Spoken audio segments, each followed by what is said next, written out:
Pernahkah kamu membayangkan sebuah kota tanpa mobil, tanpa jalan aspal, dan semua orang bepergian dengan perahu? Itulah Venesia, kota unik di Italia yang dibangun di atas air. Tapi di balik keindahannya yang romantis, Venesia menyimpan kisah sejarah panjang tentang kekuatan, perdagangan, dan ketahanan menghadapi waktu. Hari ini, di Waktu Bicara, kita akan menelusuri kisah Venesia, sang ratu laut Adriatik. Kisah Venesia dimulai sekitar abad ke-5 Masehi, saat bangsa Romawi mulai melarikan diri dari serangan bangsa barbar seperti Hun dan Lombard.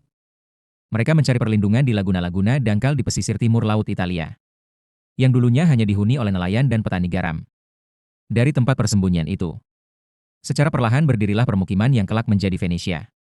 Pada abad ke-9 hingga 15, Venesia tumbuh menjadi republik dagang yang sangat kuat. Disebut sebagai La Serenissima, atau yang paling tenang. Venesia sebenarnya sangat agresif dalam urusan dagang dan kekuasaan. Ia menguasai jalur perdagangan antara Eropa dan Timur Tengah. Barang-barang seperti rempah-rempah, sutra, dan emas melewati pelabuhannya. Kapal-kapal dagang Venesia bisa ditemukan di seluruh Laut Tengah. Mereka bahkan memiliki armada perang laut yang menakutkan. Selama ratusan tahun, Venesia bukan hanya kota. Ia adalah sebuah negara merdeka dengan Doge sebagai pemimpinnya. Venesia tidak hanya hebat secara ekonomi dan militer, tapi juga menjadi pusat seni dan budaya. Disinilah lahir arsitektur megah seperti Basilika Santo Markus dan Istana Doge. Seni lukis Venesia memengaruhi Eropa.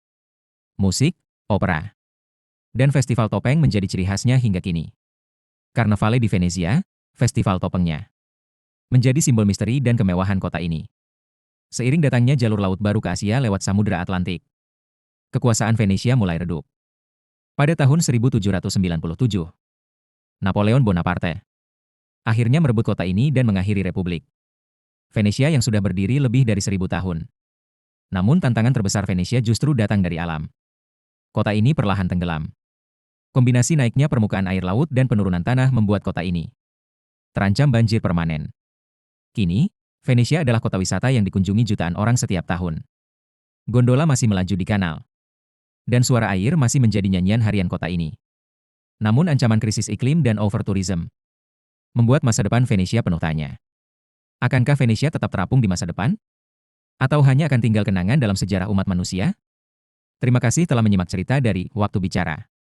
Jangan lupa like, subscribe, dan tulis pendapatmu. Apakah kamu ingin mengunjungi Venesia suatu hari nanti?